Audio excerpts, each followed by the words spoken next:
Chasalo Rajakhara Agulini Rabindra Bhavano Khlaijakha Advocate Dilip Sarkar Memorial Foundation Debate Panda Jati Katharmasungi Pandano Jeng Sawaireka Hastani Montri Okra Dr. Manik Shaha Pandawan Arwa Ingri Manjakha Accountability Police Committee ni Chairperson Justice A.C. Das Cardiologist Dr. Kunal Sarkar Senior Journalist Shekhar Dotto Akosong Jeng Samani Panda Paimani Yagulo Dang Shawo Khlaijakha Debate Panda এখানে আজকের যে বিতর্কের বিষয় সেটা হচ্ছে নিষ্কৃতি মৃত্যু আইনসম্মত হওয়া উচিত। এই বিষয়ে আমরা দেখেছি আগে অনেক ইংলিশ সিনেমার মধ্যে আমরা দেখতাম, অনেক দেশের মধ্যে এটাকে আইন হিসাবে সেটাকে গ্রহণ করেছে, কিন্তু আমাদের দেশে এটা হবে কি হবে না তাই নিয়ে এখানে আজকে এই বিতর্ক। আমি এখানে তার পক্ষেও বলবো না, বিপক্ষেও বলবো না, কারণ আমি যদি কিছু বলি এটাও ইনফ্লুয়েন্স হয়ে যেতে পারে। যারা আজকে এই বিতর্ক সবার নামও বলেছেন কারা কারা এই বিতর্কতে অংশগ্রহণ করবেন। এবং আমি দিলীপ দাকে যখন আমার কৈশোর অবস্থায় ওনাকে আমি দেখেছি, অত্যন্ত সুদর্শন ব্যক্তিত্ব ওনাকে আমি দেখেছি। এবং আমার মনে আছে ওনার বাড়িতে একজন হোমিওপ্যাথিক ডাক্তারবাবু প্রায়শ আসতেন এবং অনেক দিন ধরে ওই হোমিওপ্যাথিক ডাক্তার ওখানে চিকিৎসাও করেছেন, খবরাখবরও নিতাম। আমি জানি না জাস্টিস দাস মহোদয় যে বললেন যে ক্রিমিনাল লয়ার বলতে ওনার একটু অসুবিধা হয়, কিন্তু ফৌজদারি বললে আবার ঠিক আছে, কিন্তু ফৌজদারির ইংরেজি তো ক্রিমিনাল। ক্রিমিনাল লয়ার আমাদের যেমন ডাক্তারদের কার্ডিওলজিস্ট বলে, আমি ম্যাক্সিলোফেসিয়াল সার্জন, তো এটাই বলতে হবে, উপায় নেই। তো ক্রিমিনাল লয়ার হিসাবে 49 ইয়ার্স ধরে উনি ওনার যে প্র্যাকটিস সেটা চালিয়েছে।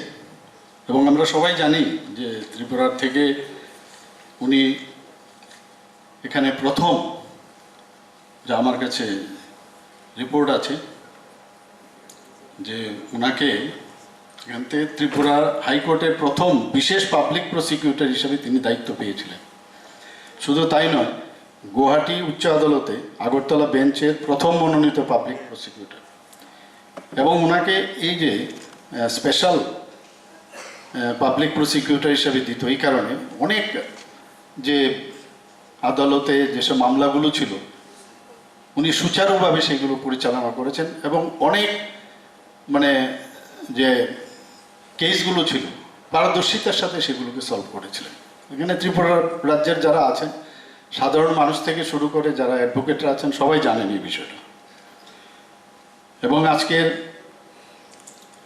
এই যে নিষ্কৃতি মৃত্যু আইনসম্মত হওয়া উচিত কিনা, এখানে তো আজকে আমরা নিশ্চয়ই বসে শুনবো আমরা। এবং এই বিষয়টা কিন্তু খুব গুরুত্বপূর্ণ, আমরা নিজের ব্যক্তিগত জীবনে আমরা দেখেছি। আমি জানি না এখানে আমার যিনি ডক্টর কুণাল সরকার মহোদয় এখানে আছেন, আমি ব্যক্তিগত জীবনে আমি দেখছি এটা যদি ওইভাবে অ্যাড করা যায়, যে বাঁচতে পারে তার জন্য তো এটা হতে পারে না, যার বয়স আছে তার জন্য এটা অ্যাপ্লিকেবল না। কিন্তু সাধারণত আমরা কোন জায়গায় দেখি, যখন দেখা যায় ক্রনিক ডিজিজ, অনেক বয়স, অথচ দেখা যাচ্ছে হসপিটালে ভর্তি আছে, বয়স হয়ে গেছে বা বয়স কম, কিন্তু এমন একটা ডিজিজ যার থেকে আর নিষ্কৃতি পাওয়ার কোনো সম্ভাবনা নেই। তো ওই জায়গায় আমরা হসপিটালে যাই, আত্মীয় হিসেবে আমরা যাই, বা বন্ধু যারা আছে তাদের সেই হিসাবে আমরা যাই। যখন দেখি যে যখন ডাক্তারবাবুদের জিজ্ঞেস করি যে বাঁচার কোনো চান্স আছে কিনা,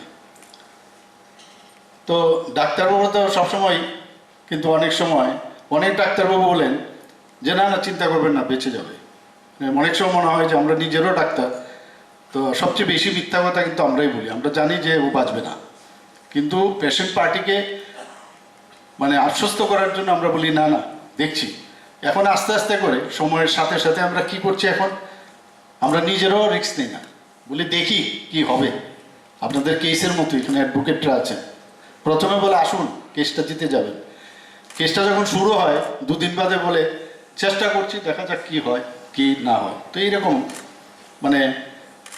তো এরকম একটা অবস্থার মধ্যে আমরা দেখেছি হসপিটালে তিলে তিলে করে এক তো পেশেন্ট পার্টি সকাল বিকাল রোজ যাচ্ছে হসপিটালে, জানে বাঁচবে না।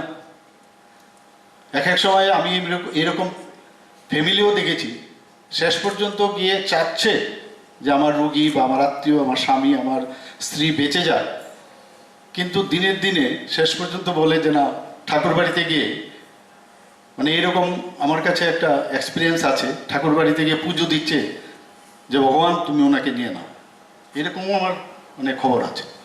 মানে এই যে বিষয়টা আছে, আবার বলতেও পারছে না না উনি মারা যান। এবং সেই কারণেই আজকের যে এই বিষয়টা এসছে, নিশ্চয়ই আপনারা এই বিষয়ে আপনারা আলোচনা করবেন এবং তার থেকে কিছু একটা নিষ্কাশ বেরিয়ে আসবে এবং সেটা আমরা উপভোগ করবো। এবং যারা বলবে তাদেরকেও আমরা দেখবো বলার মধ্যে তাদের মধ্যে কীরকম মেরিট আছে, এবং তাতে করে আমাদের যারা ডিবেটে অংশগ্রহণ করবে তাদেরও কিন্তু অনেক বেশি, মানে তাদের মধ্যেও কিন্তু অনেক ডেভেলপমেন্ট আসবে। এবং বিশেষ করে যারা স্টুডেন্ট তাদের মধ্যেও এই ধরনের, আমি বলছি না এই টপিকস নিয়ে, বিভিন্ন বিষয় নিয়ে ডিবেট করা উচিত। এবং আমি আর বেশি কিছু বলবো না, শুধু এতটুকুই বলবো যে দিলীপ সরকার মেমোরিয়ালের ফাউন্ডেশনের উদ্যোগে যে আজকের এই বিতর্ক সভাটা সেটা সাকসেস হোক, এবং আমাকে এখানে আসার জন্য আপনারা যে বলেছেন, আমন্ত্রণ জানিয়েছেন, এর জন্য অসংখ্য ধন্যবাদ। নমস্কার। রাজাখরা আগুলি নিশিমি অমিতি কক্থম চিনি খরাং।